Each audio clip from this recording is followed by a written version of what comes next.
So, on the verge of World War III, with missiles being readied, the Orange Man and the Putin are arguing with each other, ready to launch missiles at each other. If World War III were to start, none of this would matter anyway.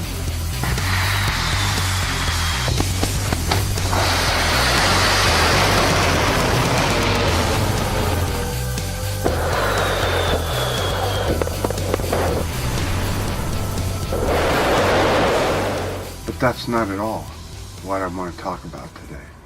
I wanted to talk about the higher rates of cancer here in the U.S., especially in the fracking fields of the Midwest. Let's go over and take a look at the board, and I'll show you what I mean.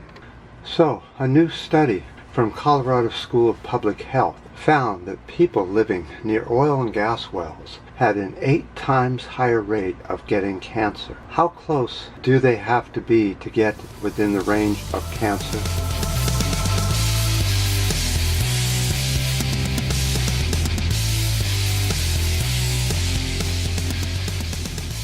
Well, according to the regulations in Colorado, they have setbacks, meaning that you cannot put an oil rig within 500 feet of somebody's home, or 154.4 meters. And this study has found out that that's not far enough away to get away from dangerous fumes that these things produce. They also produce not only cancer, they explode, causing death, they cause fires. It's a real hazardous operation going on right next to the houses in Colorado.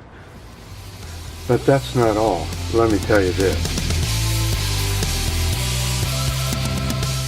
So for Colorado to be able to pump 9 million barrels per year of oil and gas in the state, they have to have setbacks, rules to keep frackers from setting up right next to your house. But the setbacks are pathetic. 500 feet and 1,000 feet for schools and high occupant buildings. You can set up fracking and go to town. No mention of what way the wind's blowing or anything.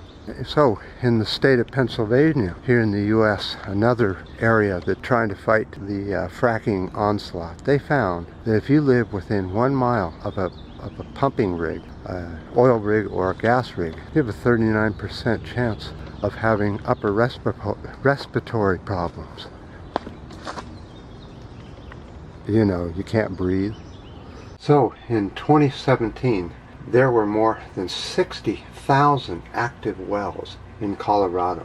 The study found that high levels of carcinogen compounds are found around the fracking fields, such as benzene, crystalline silica, methane, hydrofluoric acid,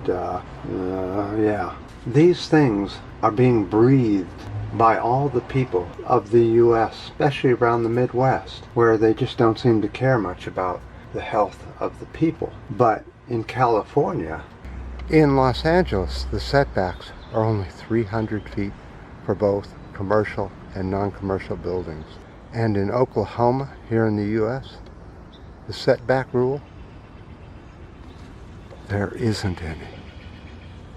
So this public health study found that to keep the oil in the ground, the way Greenpeace and other scientific organizations talk about doing, you must leave 80% of all ground fracking oil in the ground, and you must keep all of the offshore oil offshore and in the ground.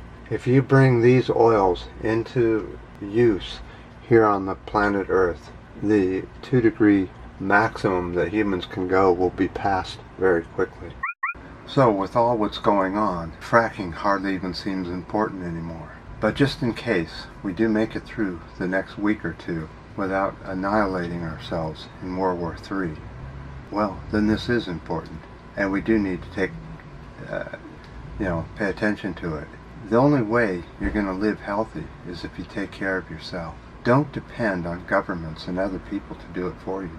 I appreciate all the ups and the downs, and have definitely enjoyed having this video series in case we're no longer around. If that isn't the case, I appreciate the new subscribers and the ups and the downs. And until next time.